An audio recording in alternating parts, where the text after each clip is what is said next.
Estamos aqui para dar voz ao povo, em defesa dos cidadãos, pela dignidade humana. Todos temos deveres, mas também todos temos direitos. Será que existe justiça? Isto é o povo a falar. Olá, muito boa noite e bem-vindos a mais um Isto é o Povo a Falar. Hoje, segunda-feira, pontapé de saída para mais uma semana de conversas e ainda antes de vos apresentar o nosso convidado de hoje, uma vez que é alguém que também vem aqui falar de competitividade empresarial, com certeza dentro daquilo que é o tema que vamos estar a abordar. Há momentos na nossa vida que não precisamos só de competitividade, também precisamos de cooperação.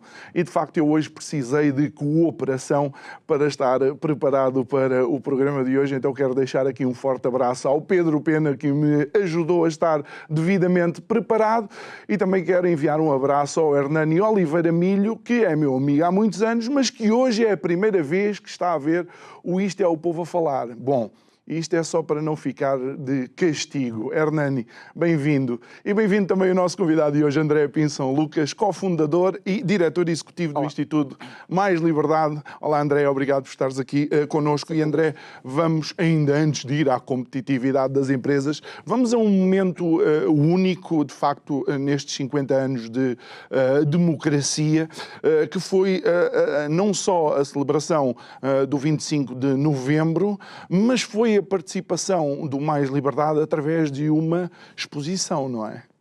Antes de mais, muito obrigado pelo convite, é sempre um gosto estar aqui. Exatamente, nós estamos a caminho dos 50 anos do 25 de novembro, que celebram-se no próximo ano, e celebramos agora os 49 anos.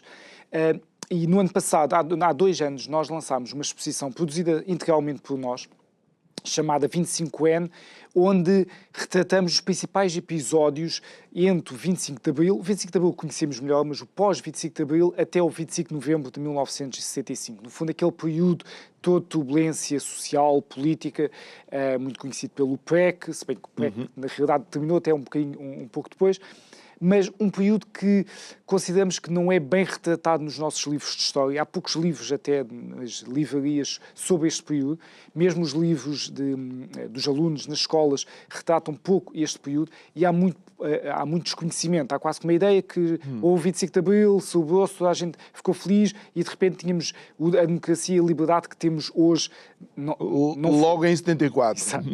Não foi de todo. Houve ali um período que também é normal, não é uma coisa assim tão atípica. Houve ali um período de transição difícil, de tensões, e onde se esgrimiram ali forças e argumentos, alguns bastante polarizados e bastante extremistas, e felizmente veio um 25 de novembro que acalmou os hostes e que evitou naquele dia um golpe de extrema esquerda. E por isso, criámos esta exposição com 16 painéis, que esteve em 2022 pela primeira vez na Alameda Dom Afonso Henriques, junto à Fonte Luminosa, tendo em conta o simbolismo daquele comício do PS em 75 na Fonte Luminosa, com o Mário Soares. No ano passado quisemos mais e pensámos, como eu disse, que era importante levar aos alunos, e convidámos todas as escolas do país com o nono ano ou com o ensino secundário a receberem a exposição. Levámos a exposição mais de 250 escolas, 200 mil alunos. Foi uma coisa que superou as nossas expectativas. E tivemos ainda em Lisboa e no Porto com o apoio das respectivas câmaras municipais. E terminámos este ano com a imagem que estávamos ali a mostrar, que para nós foi fantástico, de levar a exposição à Assembleia da República, à nossa Casa da Democracia, o sítio perfeito para ter esta exposição. Foi felizmente recebida, foi no dia das celebrações de 25 de novembro, esteve a visitar a exposição as 3 principais figuras do Estado, Presidente da República, Assembleia da República e Primeiro-Ministro. Por isso, para nós, foi obviamente um orgulho enorme, uma honra. E acho que é colocar o 25 de novembro no sítio onde ele deve estar, que é com o reconhecimento da importância que teve. E falar disto não é gerar aqui uma dicotomia 25 de novembro, 25 de abril. Essa conversa não interessa para nada. O 25 de abril teve um papel fundamental que deitou abaixo 40 e tal anos de ditadura. Não é isso que está em causa. que está em causa é não esquecer que, para cumprir os valores de Abril, houve o 25 de Novembro. Cumpriu esses valores de 25 de Abril que já estavam a divergir bastante. E por isso é que é tão importante assinalarmos a data e não esquecermos. Um não vem a substituir o outro. Aliás, se não fosse o 25 de Abril, o novembro de 75 não teria acontecido.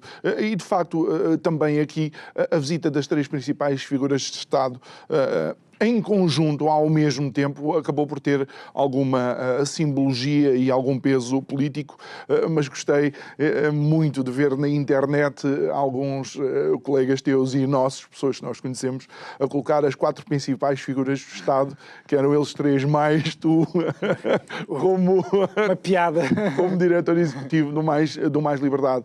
Ainda antes de irmos para os restantes temas que temos para abordar, tu crês que a chegada da exposição ao Parlamento marca um momento histórico, ou seja, uma viragem, um momento em que abril, ou que começa em abril de 74, realmente acaba por ter o laço final do embrulho que é a nossa liberdade.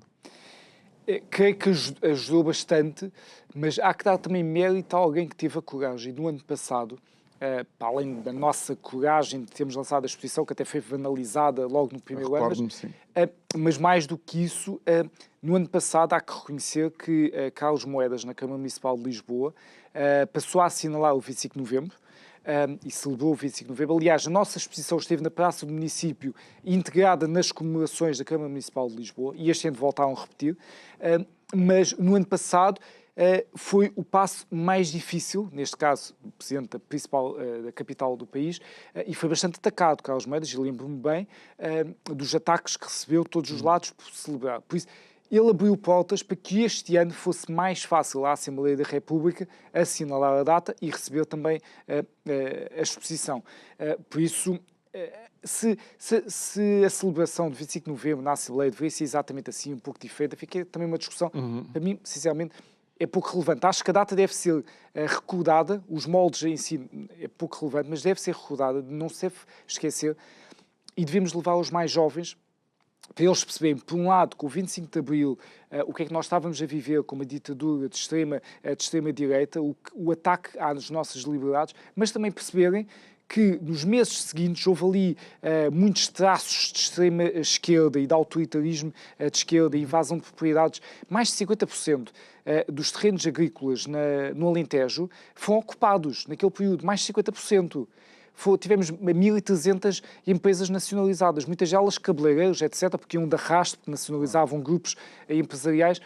É importante as pessoas não perceberem também que não queremos uma extrema-direita, não queremos uma extrema-esquerda, e ambos têm traços autoritários de intervenção que felizmente ultrapassámos, mas há sempre riscos, por isso convém estarmos atentos.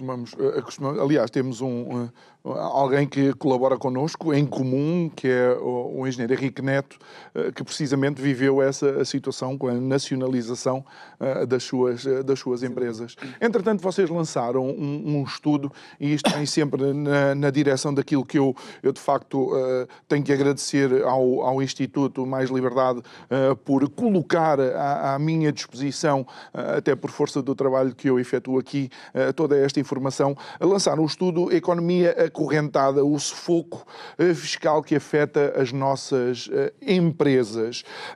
E trazem logo para cima da mesa, de facto, os níveis da fiscalidade que está em cima das empresas e que impedem não só a escala, não é? Muitas empresas de aumentar a sua dimensão, mas que também teve muito em voga agora na discussão do orçamento do Estado.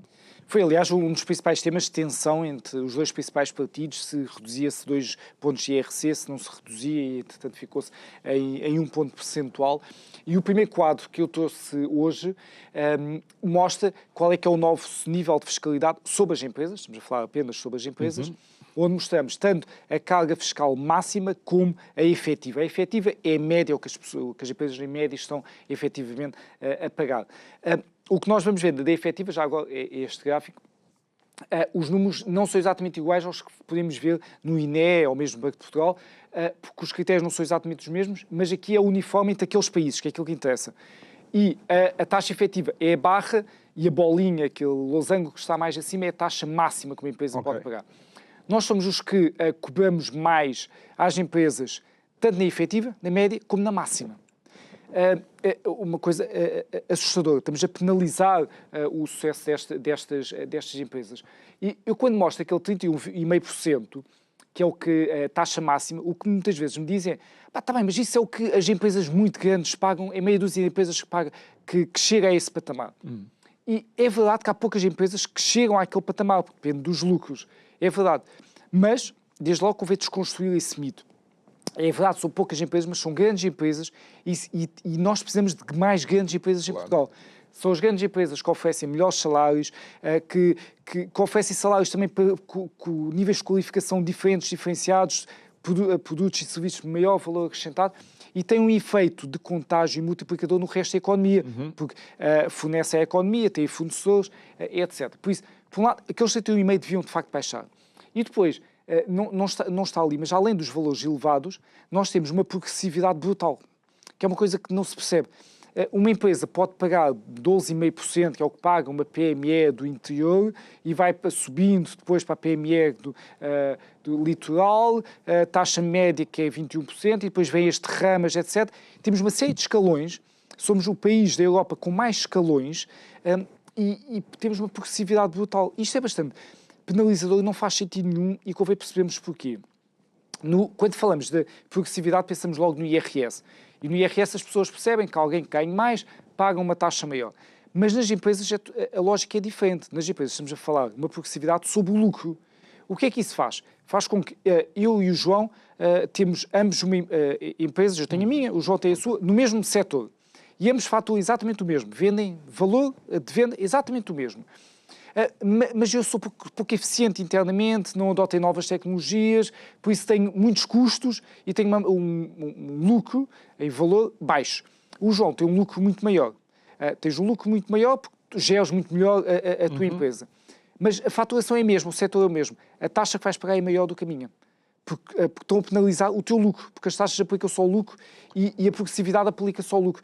Isto é penalizar o sucesso, penalizar quem faz melhor. Por isso, progressividade nas empresas não tem nada a ver com as pessoas. Progressividade nas empresas não faz sentido. A derrama estadual, que chega a ser 9%, e é o tal que depois chega aos 31,5%, juntando tudo, foi criado na altura da Troika, numa lógica temporária, e ficou. Isto é limitar qualquer crescimento da empresa. Isto, só para que as pessoas também possam ter esta consciência, muitas das empresas, quando olham para o lucro e veem aquele lucro como uma possibilidade, inclusive, de fazer investimentos que vão melhorar o serviço ou o produto em termos de valor acrescentado. Podem olhar para o lucro e pensar em internacionalização, ou podem olhar para o lucro e podem pensar em digitalizar determinados processos. No fundo, aquilo que acontece é que o Estado, ao penalizar a empresa no lucro, está a decidir pela própria empresa se há de investir ou não nessas áreas. E sim, está a tirar o dinheiro de alguém de uma entidade que certamente gera muito melhor e aplica muito melhor esse dinheiro na economia para migrar para o Estado. Que esse é outro problema. Outra questão, para onde é que o dinheiro vai, não é? Sim, e por isso é esse efeito danoso na economia, efeito danoso nos salários dos trabalhadores, no crescimento das empresas, e retira um incentivo ao crescimento, porque quanto mais a empresa cresce, vai pagando mais, e depois é um incentivo perverso à engenharia fiscal, que é o que há mais por aí, sobretudo as empresas têm maior capacidade de fazer essa engenharia fiscal, de dividir-se uma série de empresas para gerir esses tais patamares, para gerir apoios do Estado. Não devia ser assim, não devia ser assim. E mais uma vez, o Estado está a dar um tiro no próprio pé, não é? Tá. E devíamos focar muito neste tema da progressividade do IRC, bater muito forte nisto, porque não faz sentido, é perverso, é danoso e devíamos de facto acabar com esta progressividade. No fundo é quase castigar quem faz melhor. Sem dúvida, sem dúvida. Muito bem. Olha, André, nunca mais me esqueço que foi no primeiro aniversário do Instituto Mais Liberdade que ouvi aquele que agora é, creio que ministro não sei se é da Economia, se é da... Joaquim Miranda Salles. Sim, que ouvi pela primeira vez a dizer que só o IRC tinha tido mais de 1.100 ou 1.200 alterações, não sei se numa década ou 2 décadas, ou lá o que é. E isto é um atestado à complexidade daquilo que são os processos. Embora as empresas e os investidores e também os empreendedores não tenham medo da complexidade, eles sempre procuram simplificar o processo, ou seja, tornar tudo muito mais produtivo. Achas que essa complexidade em termos fiscais também, para além de prejudicar, também assusta eventuais investidores em Portugal? Inibe o investimento, sem dúvida. Tivemos, de facto, nos últimos 30 anos, cerca de 1.300 alterações ao Código de IRC. Isto é assustador. Isto é uma das coisas que os investidores avaliam mais quando investem noutros países. É, por um lado, a situação atual, a situação legislativa, a situação do Código de IRC e a restante lei. E, por outro lado, a estabilidade legislativa. Um investidor quer saber que as regras são estas e que daqui a 5 anos são mais ou menos estas e que daqui a 10 são mais ou menos estas, porque senão não consegue fazer cálculos sobre aquilo.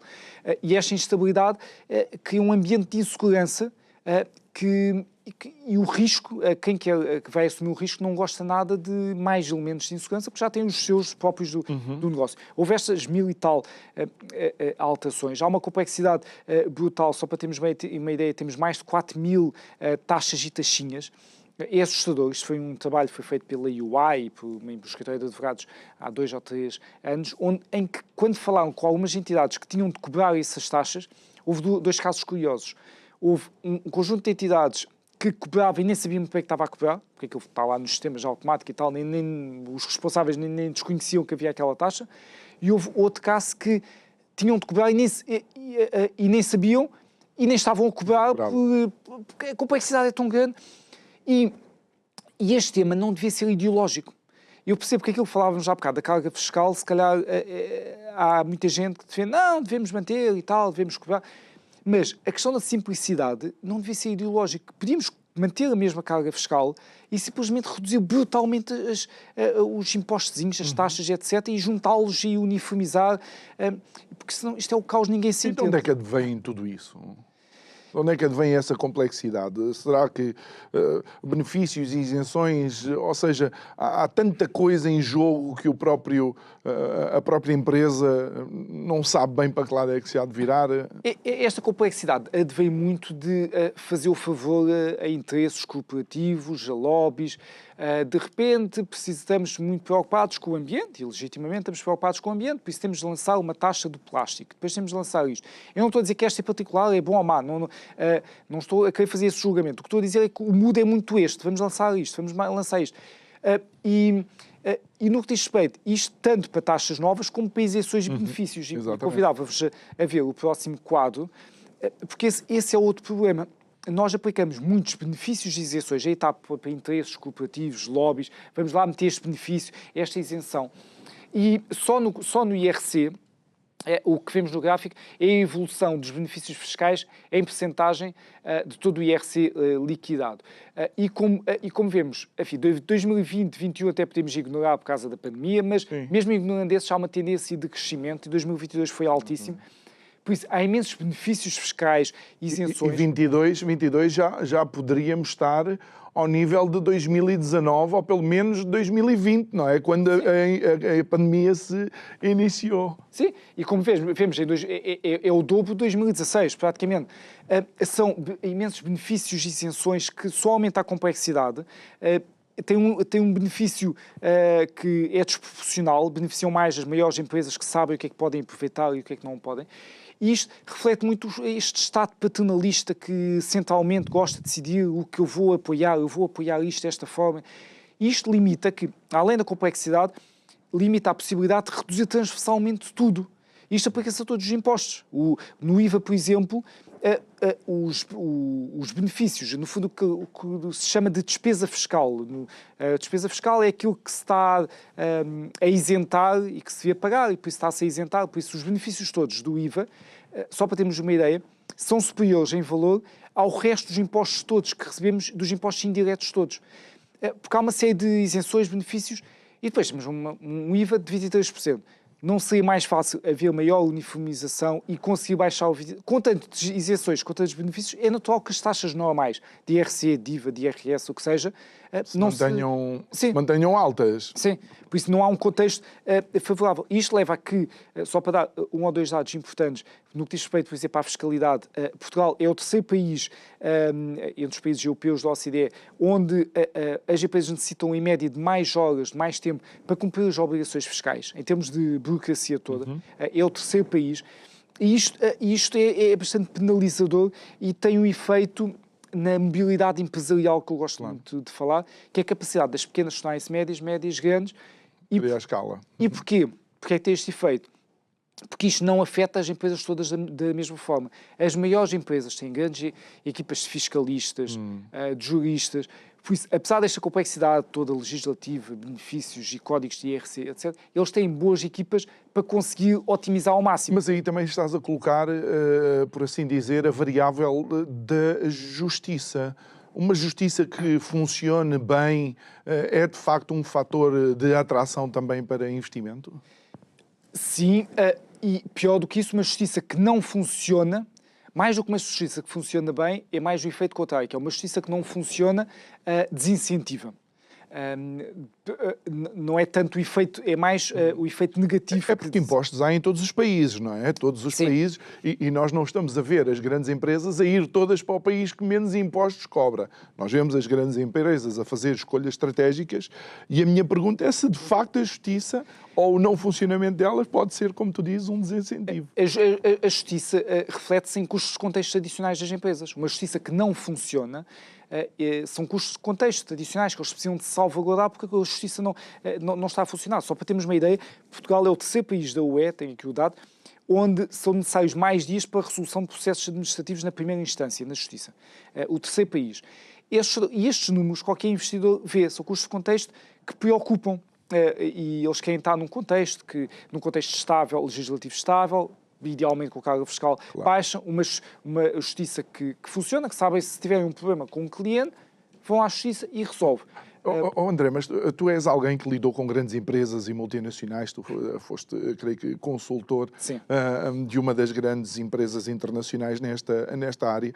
Sabes que, se calhar, a maioria das pessoas que está lá em casa não tem a noção que uma grande empresa, quando está para fazer um investimento ou quando está para criar esta mobilidade que tu dizes, que equaciona o funcionamento da justiça num país. É fundamental. A justiça é fundamental e desvalorizamos um pouco, sobretudo quando se está a falar de economia, agora estou a falar de justiça, tem tudo a ver. A justiça tem um impacto brutal na economia. Eu já vim, aqui noutras ocasiões, falar de habitação, por exemplo. Um dos maiores problemas, e a economia, um dos maiores problemas no mercado de arrendamento em Portugal é a justiça, não é a economia. Um dos maiores é a justiça. Porquê? Porque uma justiça que não funciona não dá confiança nem ao senhorio nem ao inquilino. O senhorio tem receio de arrendar, porque se tiver algum problema, se destruir ali a máquina da louça ou o que seja, vai ter problemas se o tipo não estiver de boa fé. E o inquilino também. Eles querem uma justiça, principalmente num arrendamento, uma justiça que seja mesmo rápida, porque não são processos muito grandes. Mas não funciona. Por isso as pessoas não querem arrendar. Deixa-me lá vender a minha casa, vendo, recebo o meu dinheiro, está fechado. Esse é um dos grandes motivos pelo qual no arrendamento nós não temos mercado em Portugal. Para haver mercado é preciso haver players. Não, nós temos algo altamente informal, que é se calhar tu tens uma casa e arrendas. Eu posso ter uma casa e me arrendo. São pessoas normais que têm a sua casa que arrendam, tudo bem, mas só existe realmente mercado de arrendamento se houver confiança dos players para ter grandes players a ter 100, 200 casas que estão para arrendar. E que é o que acontece em muitos países, que façam build to rent, que construam mesmo já com o propósito de arrendar. E uma das grandes razões é justiça. Justiça. Incrível. Olha, ou falta dela. E o que é que nós podíamos fazer de diferente? Eu gostei quando estava a olhar para os quadros, o próximo quadro que podia para mostrar, dava aqui um exemplo que gosto, é sempre interessante, para mostrar, para não termos aqui também uma visão só pessimista. O caso da Irlanda é um caso paradigmático e um caso giríssimo para mostrarmos que, de facto, uma revisão do sistema fiscal sobre as empresas tem um impacto muito grande. Ali as linhas laranja é a Irlanda e a preto Portugal. mostra o rendimento nacional bruto per capita. É mais ou menos o PIB, não vou entrar aqui em tecnicidades, mas no caso da Irlanda faz muito mais sentido olhar para isto, porque o PIB da Irlanda é inflacionado pelas multinacionais. Não vale a pena entrar em detalhe, mas este indicador é relevante. O que vemos é que em 1990 a Irlanda estava próxima de Portugal. 26, os dois 23. países estavam entre os países mais pobres da Europa Ocidental. A Irlanda é considerada um país pobre. Ali ligeiramente acima de Portugal, mas é um país pobre. Mas o caminho da Irlanda não foi o mesmo do nosso. Começamos a ver a linha aumentar muito. Depois, com a crise financeira, não sei se lembras, a Irlanda 2008. teve nos mesmos problemas de Portugal, Exatamente. mas depois acabou por sair rapidamente. Por isso houve ali uma queda grande, mas facilmente começaram a recuperar em 2013, 2014 e estão com um rendimento nacional bruto que é mais do dobro de Portugal. O que é que mudou? O sistema fiscal. A Irlanda tinha uma carga fiscal sobre as empresas, um IRC de 40%, baixou para 12,5% no final do século passado. Portugal, neste momento, é 31,5% a taxa máxima e a taxa efetiva também elevada. E a Irlanda baixou uma taxa única de 12,5%, um sistema muito mais simples, mas, entretanto, passaram por lá vários governos, sobretudo há dois partidos que andam a saltitar na Irlanda, e mantiveram, por isso, a questão da estabilidade que eu falava há bocado. Houve um compromisso de isto faz sentido. Mas houve mesmo um compromisso político, não é? Houve um compromisso entre aqueles partidos que temos de fazer isto, temos de reduzir a carga fiscal e por muito que os partidos podem ver afinações, mas esse desígnio manteve-se, deu estabilidade às empresas de saberem, não é agora que eu tenho 12,5%, isto vai continuar assim. Enfim, agora há uma diretiva europeia por causa dos 15%, mas até então é os 12,5%. E este podia ser o nosso... Atraiu imensas multinacionais. Teve que tal efeito multiplicador, ainda que muito dessa riqueza gerada depois não fique lá, mas teve um efeito multiplicador nas empresas. Os salários aumentaram muito mais do que em Portugal. Os níveis, a maior parte dos indicadores também. Estão muito acima de Olha, Portugal. E só por uma curiosidade, e deixem ficar o quadro, se é verdade que na crise de 2008 tem uma queda substancial, Sem dúvida. já na pandemia não. Faz ali um platô, Sim. ao passo que nós descemos, e depois inicia-se a recuperação bastante acentuada, já viste? E só para acrescentar, quando falamos da Irlanda, é muito comum dizer mas eles falam inglês, têm esse benefício, estão perto do Reino Unido. Falam inglês, certo, é uma vantagem, e estão perto do Reino Unido é uma vantagem. Mas em 1990 também falavam inglês, que eu saiba. Também a localização geográfica era a mesma. Era. O que é que mudou? Não foi isso. Ok, isso é uma vantagem, mas que já tinham. O que mudou não foi o inglês, eles não falam melhor inglês. Por isso, e caminhamos para sociedades onde a diferença, a própria diferença do idioma se vai esbater com toda a certeza. Já se vê eventualmente algum aparelho que eu falo no meu próprio idioma e a pessoa com quem eu estiver a interagir logo recebe a tradução no seu próprio... Mas isto só para dizer que estes casos que falámos e da carga fiscal preocupa muito nas discussões das últimas semanas, meses, à volta do Orçamento de Estado para 2025, se estivesse a discutir se era 2% ou 1%, quando devíamos estar a discutir se dávamos cabo já da derrama estadual toda, que são 9%, se descíamos brutalmente a taxa normal do IRC. Algo ambicioso, andamos a discutir 2% ou 1%. Migalhas. É melhor baixar um ponto percentual, como está previsto, do que não baixar. Há um sinal que se dá à economia que não é desprezível. Não é desprezível. Não acho que seja a mesma coisa. Ainda que nas contas das empresas mude pouco, mas há um sinal que é melhor do que nada. Mas sejamos sérios, se queremos um efeito, não quer dizer que seja igual à da Irlanda, mas se queremos pelo menos inspirar-nos minimamente, não é com 1 ou 2 pontos percentuais. Infelizmente acho que estamos condenados, pelo menos aos próximos anos, é o que a não nós temos. Olha, e a fiscalidade em Portugal, e quero recordar que muitos dos teus gráficos, portanto os gráficos que o Mais Liberdade apresenta, não é só em contexto em contexto OCDE, ou seja, abrange muito mais países. Mas o Portugal também sofre não só, digamos, destas fatias de leão fiscal que tira das empresas, mas também é de alguma forma da centralização de todo, por assim dizer, o seu ativo. E isto leva-nos a um outro estudo que vocês apresentaram, que é o centralismo. Todos os caminhos vão dar, quem pensa Roma esqueça, todos os caminhos vão dar a Lisboa. Nós tivemos um debate interessante interno quando estávamos a pensar no nome e fiquei muito contente com o nome final, porque acho que é mesmo isso, todos os caminhos vão dar a Lisboa. Porque este centralismo condena a nossa economia, condena, e já vamos ver mais à frente, condena toda a economia, até a economia de Lisboa, da capital. Estou à vontade para falar, que vivo em Lisboa há muitos anos, gosto muito de Lisboa, e tenho cá a minha família e cá por ser um beneficiado por esse centralismo em parte. Mas reconheço que é um dos graves problemas de Portugal, o excessivo centralismo. É natural que as capitais, haja sempre cidades nos países que concentram muito mais riqueza do que outros. Isso acontece em todos os países, há sempre. Qual é que é a diferença de Portugal? É que isso está num patamar muito superior. Nós, se olharmos para o primeiro gráfico, olhamos, que eu trouxe o primeiro, o gráfico... Neste quadro é o 4. Sim, o gráfico 4. Eu mostro qual é a despesa pública que está ao nível da administração local e regional. Ali estão vários países, são os países da OCDE, mas podemos ver que a barra azul, ali mais para baixo, é de Portugal, ou seja, que é um dos países que deixa menos da despesa para ser gerida a nível local ou regional. Há uma concentração, ou seja, 85% aproximadamente é gerido centralmente pela administração central e fica pouco a nível local ou regional. Há uma concentração muito grande centralmente. É verdade que até temos ali um outro país, até desenvolvidos, até a própria Irlanda, que falámos há pouco ali, mas depois, obviamente, temos de analisar caso a caso. Mas uma coisa é certa, Portugal é efetivamente um dos países, olhando para este número, mais centralistas, onde alguém em Lisboa, num gabinete em Lisboa, na sua alcatifa, decide como é que deve ser aplicado o dinheiro no Norte e Sul, no Alentejo, para realidades muito diferentes. Isso leva a que, até nos setores específicos, se verifique também. No slide seguinte, faço já a ponte, se puderem mostrar, pego num exemplo muito concreto, que é o exemplo da educação. Até porque anda-se a discutir muito os problemas da educação e falta de professores, etc. Então olhemos para um exemplo, para não ser olhar apenas para os custos totais, vamos olhar para um setor específico. A educação. Aquilo que mostramos é da despesa em educação, o que é gerido centralmente, a nível regional e local, em Portugal e na média da OCDE.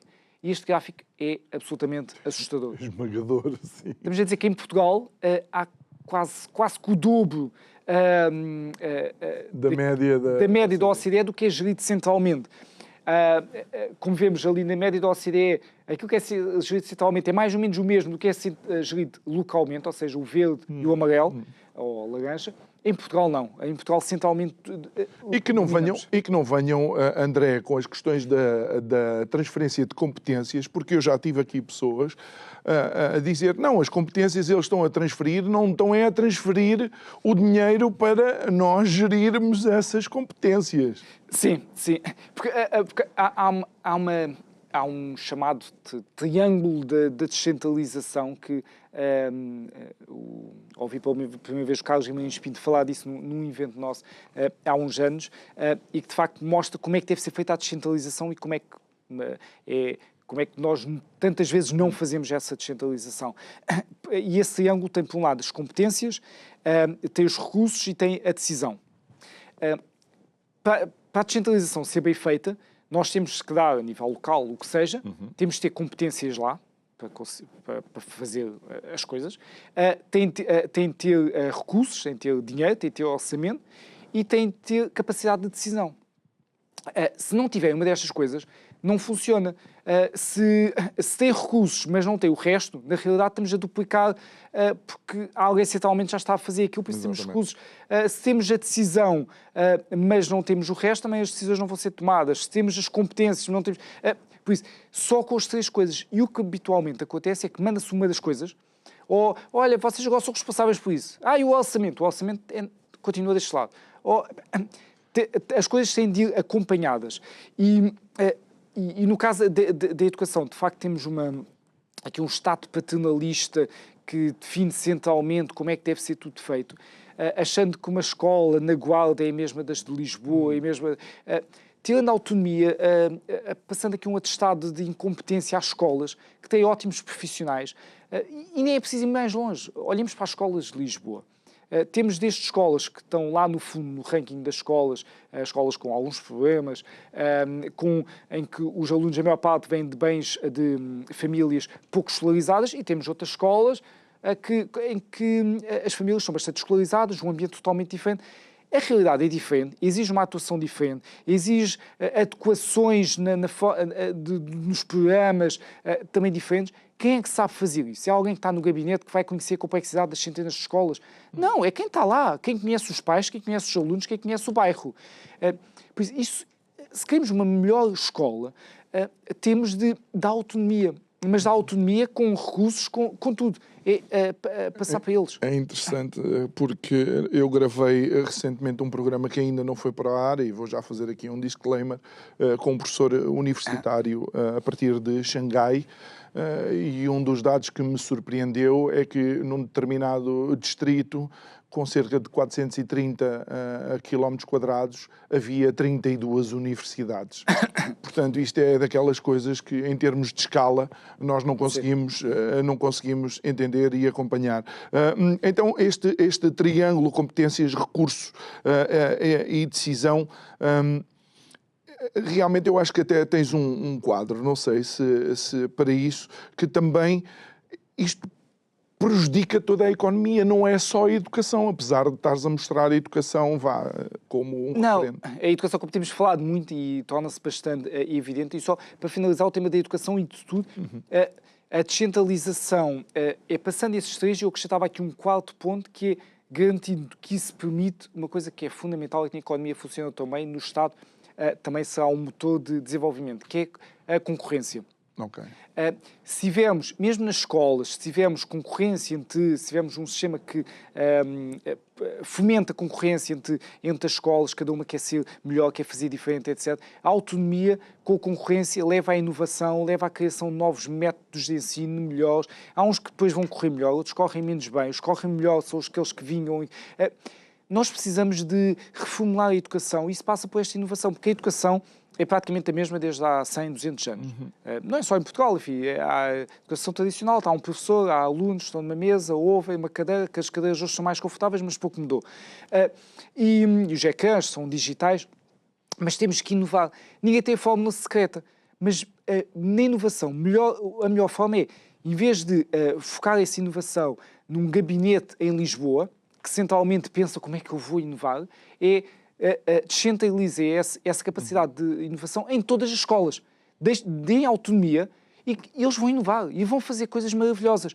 E aquilo que vai funcionar melhor num determinado sítio pode não funcionar no outro, porque claro, as pessoas... Mas deixem-nas fazer. E a verdade é que já há alguns exemplos que funcionam bem, mas depois não ganham escala. É. Exato. Quando uma ideia tem a sorte de se cruzar, se calhar, com uma autarquia e um grupo de pessoas que quer fazer alguma coisa e estão de acordo, não é? Mas se de facto fosse mais abrangente... E como dizias, isto tem um efeito danoso em toda a economia. Estamos a falar muito que todos os caminhos vão dar a Lisboa, e há aqui a percepção de que em Lisboa, quem vive em Lisboa, quem trabalha em Lisboa acaba por ser beneficiado. Há essa percepção, mas comparativamente com as outras regiões pode parecer, na realidade estamos todos a perder. Estamos todos a perder. E eu convidava-vos a ver o próximo quadro, acho que é o 6, que mostra isso. O que é que nós vemos aqui? Vemos o PIB per capita, a geração de riqueza das nossas regiões, isto segundo as regiões NUTS 2, que são regiões estatísticas, a área metropolitana de Lisboa, Algarve, região autónoma da Madeira, Alentejo, Açores, Centro e Norte. E temos ali a média da UE, que são os 100%. O que é que verificamos? Há ali 2 anos, 2021 e 2020, que é aquela queda de todos, que depois recuperou, por isso parece que todos eles estão agora a crescer muito. Na realidade tivemos já 2 anos de pandemia, por isso ignoremos aquele período. Estamos a subir para os níveis que tínhamos anteriormente. Estamos a recuperar. Mas o que nós vemos ali é que Lisboa já esteve 23% acima da média da UE em geração de riqueza.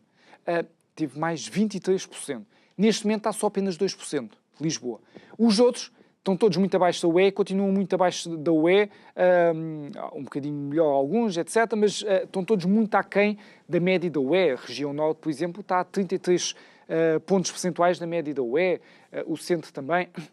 Por isso, o que vemos é que aquelas regiões não conseguiram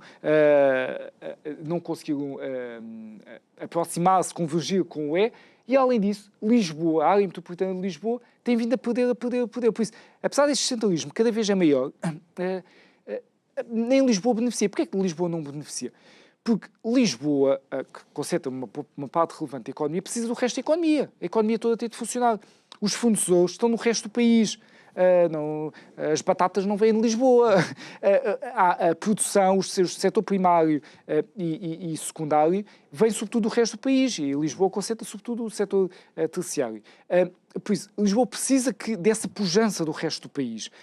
Precisa desses fornecedores e precisa de uma economia que esteja disposta também a pagar os seus serviços. Por isso, se o resto da economia também não evolui, não ajuda. E por isso é que todos perdemos com um excessivo centralismo. Eu não estou aqui, mas foi assustador com o PRR. Foi preciso... isto começa muito centralmente, e centralmente muita coisa podia-se mudar. Com o PRR foi preciso contratar 1.200 e tal pessoas para órgãos de gestão, por causa do PRR, para gerir, etc. Enfim, não tenho aqui o detalhe. Se é muito ou pouco, não faço ideia, mas 1.200 e tal. Mais de 80% desses foram alocados a Lisboa. Lisboa, o peso que tem populacional e de economia, que é mais do que as outras regiões, mas é 15% ou 20%, uma coisa assim, mais de 80% esteve em Lisboa, a definir onde é que milhares de milhões de euros vão ser alocados no país todo. Isto é um bom... E se calhar também são pessoas que vieram de Lisboa. Pois, além de alocadas em Lisboa, também vieram de Lisboa, o que limita, digamos, a visão que elas possam ter. Olha, André, o próximo tema não, mas seria um desafio para mim, porque se nós temos alguém que tem vindo aqui ao nosso programa e tem falado na necessidade de um Estado mais ágil e de um Estado que corta as suas gorduras para criar uma melhor dinâmica e uma maior capacidade de resposta. No entanto, uma das coisas que este centralismo é criticado é o facto de só ter 2 níveis de administração. Adicionar níveis não é engordar o Estado? Só tem, de facto, esses 2 níveis, à exceção da região autónoma da Madeira e dos Açores, mesmo há bocado quando falávamos dos diferentes níveis, essas são as exceções. Só tem estes 2 níveis e discute-se já houve um referendo há uma série de anos sobre uma possível regionalização para acrescentar aqui níveis. Eu não estou certo se há a melhor solução ou não, e não vou aqui defender se sim ou não, mas eu acho que pelo menos seria tempo para haver uma discussão mais ampla sobre o tema, porque também é uma forma de puxar o tema da descentralização. Descentralizar não implica necessariamente regionalizar. Não sei se há a melhor forma de dizer, mas não implica necessariamente. Mas fomenta a discussão sobre a descentralização, falar também da regionalização. Por isso eu acho que até seria um bom timing puxar o tema, falar, e mesmo que o caminho não seja a regionalização, que apareçam caminhos alternativos para descentralizar. O gráfico que eu trouxe, o último gráfico, ou quadro, que mostra a Europa, mostra exatamente aquilo que falávamos. Portugal é um dos poucos países europeus que só tem um nível central e o nível local de administração pública, de governação, que é aquele laranja. Como vemos, o normal, a Espanha tem um nível regional, há ali países que têm um regional e ainda têm mais um intermédio, e há poucos casos como o nosso. E ao contrário do que se possa pensar, não é uma questão tanto de tamanho. Nós vemos ali países mais pequenos do que Portugal têm mais níveis. Por isso não é uma questão tanto... Claro que se o país for muito pequeno é difícil ter demasiados níveis, mas Portugal, ao contrário do que se pensa, não é um país assim tão pequeno. A maior parte dos países da Europa são mais pequenos do que Portugal, apesar do que se diz. Por isso, pelo menos devia-nos levar a refletir. Não sei se o caminho é este, mas temos efetivamente um contexto de governação atípico na Europa, principalmente face ao nosso tamanho. O que eu sei é que é preciso fazer alguma coisa. Se uma possível regionalização iria aumentar custos, talvez dependendo de como seria feito, mas devemos ver o lado dos custos e o lado do benefício económico, que pode compensar ou não esses custos. Não tenho o cálculo aqui, mas eu gostava que se discutisse mais isso. Mas é um bom ponto. Há a questão dos custos, mas temos de ver o lado dos custos e o lado do benefício. A qualidade, pensar na qualidade, na maior qualidade das medidas, por ter uma maior proximidade dos decisores políticos com o sítio onde as políticas são aplicadas. Um maior escrutínio também das pessoas locais, porque têm os decisores políticos próximos. Qual é que é o impacto disso? Não sei exatamente qual é que é. Compensa os outros custos, se é que há custos adicionais ou não, porque também há muitos custos supérfluos centralmente, que passam um bocadinho à margem do radar, porque está tudo centralmente e nem se sabe muito bem para que é que aquilo serve, e quando está mais próximo das pessoas, cara, é mais porque não estaríamos a falar numa duplicação, podiam deixar de estar num sítio e transferir para outro, não é? Não significa que há uma duplicação de níveis. Exato. E repara, mesmo, por exemplo, no caso da saúde e no caso da educação, já temos organismos regionais de administração desses setores, no público, naturalmente. Mas o que se passa é que, por um lado, temos esses organismos que estão lá, que dão emprego a muitas pessoas, certamente, mas depois aquele triângulo da descentralização que falávamos há bocado não se concretiza, porque só vai uma parte, depois não vai outra. Por isso nós temos, em alguns setores, uma pseudo-regionalização só para aquele setor, enfim, mas sem os políticos que decidem, etc. Mas eu não sei se os custos aumentavam mais ou menos, não sei, mas temos de olhar para a equação toda e devemos, acima de tudo, e é por isso que eu tentei puxar este tema, discutir a séria descentralização. O que é que deve ser feito? Quais são os fatores de sucesso? Passa muito por aquele triângulo, é quase como uma checklist. Queremos descentralizar isto, então isto tem de cumprir. Se não cumprir, se há aqui uma coisa que falha, isto não vai correr bem. Aí não é rocket science, não é preciso ir para a NASA estudar. É relativamente simples. Se fizermos a regionalização, também tem de ser bem feito, porque senão é só mais custos adicionais, é só níveis adicionais de decisão que também não ajudam. Mas vamos abrir a discussão, porque Portugal precisa muito de todos os seus espaços territoriais para se desenvolver, e não estamos aqui nestes poucos quilómetros quadrados. Depois tem impactos, por exemplo, até na habitação que há bocado falávamos, porque é que a habitação em Lisboa também está tão cara, além da falta de construção, etc. Toda a gente quer ir viver para Lisboa, porque é onde há oportunidades, é onde podem crescer. Claro. Muito bem. Então, qualquer um destes dois estudos, tanto a economia acorrentada, o sufoco fiscal que afeta as nossas empresas e o centralismo, todos os caminhos vão dar a Lisboa, podem ser feitos os downloads, creio que na página do Instituto Mais Liberdade, que eu convidava a irem lá, não só para ver estes estudos como outros. André, para terminar, embora eu já mais ou menos tenha antevisto a tua resposta, como é que viste esta discussão do Orçamento do Estado? Só uma nota sobre estes estudos, só para dizer que o primeiro da Economia Acorrentada foi feito por mim, Juliano Ventura e Pedro Almeida Jorge, são dois economistas. O segundo, entre mim e o Juliano Ventura, por isso muito trabalho deles. O Orçamento do Estado, o que foi o orçamento possível, num contexto bastante adverso de legislativo e parlamentar, um orçamento com muito pouca ambição, que resulta também do contexto. Se calhar não seria possível ter muito mais ambição do que isto, mas é pena. E nós até publicámos há uns tempos, foi o orçamento, dos últimos 5 orçamentos, foi o orçamento que mudou menos face ao orçamento anterior. Há uma análise do orçamento, que é o próprio Ministério das Finanças que faz, que avalia qual é que é o impacto orçamental das políticas invariantes, que é o quê? Que é avaliar como é que seria 2025, em valores, grandes números de custos, receitas, etc., se não fossem alteradas as políticas que já estavam no orçamento anterior. Mantendo só e tal, ajustado à inflação. E este orçamento, face a esse cenário, é o que menos mudou face a essas políticas invariantes. Por isso, meter medidas ou não ter posto, a diferença no orçamento é muito pouca. E isto é curioso, porque temos um governo neste momento da AD, de centro-direita, versus um orçamento anterior que era do PS. Por isso esta comparação praticamente não mudou. Nos anos anteriores, que era sempre o mesmo governo, ou pelo menos o primeiro-ministro, até mudou mais. Isto mostra que foi um orçamento de pouquinho, que muito pouca ambição. Ficou pouca ambição. É muito aquém até do que o próprio partido de governo, ou a própria coligação de governo prometeu, por isso viram-se num contexto que se calhar não deu para mais. Não sei o que é que eles fariam se tivessem mais apoio parlamentar, não sei se é apenas desculpa ter ao lado o PS, que Mas não sei, mas perdemos mais uma oportunidade, se calhar em vez de discutir um ponto, mais ou menos, de cortar um bocadinho mais. André Pinção Lucas, cofundador e diretor executivo do Instituto Mais Liberdade, muito obrigado. Obrigado também por, de facto, todo o trabalho que vocês têm desenvolvido ao longo destes anos. Obrigado a si que nos acompanhou em mais um programa. Já sabe, pode rever estes programas subscrevendo o nosso canal de YouTube. Vá lá, clique no sininho para receber a notificação sempre que colocamos um programa novo. Resta-me agradecer e amanhã estamos de volta para mais um programa. Obrigado, até amanhã.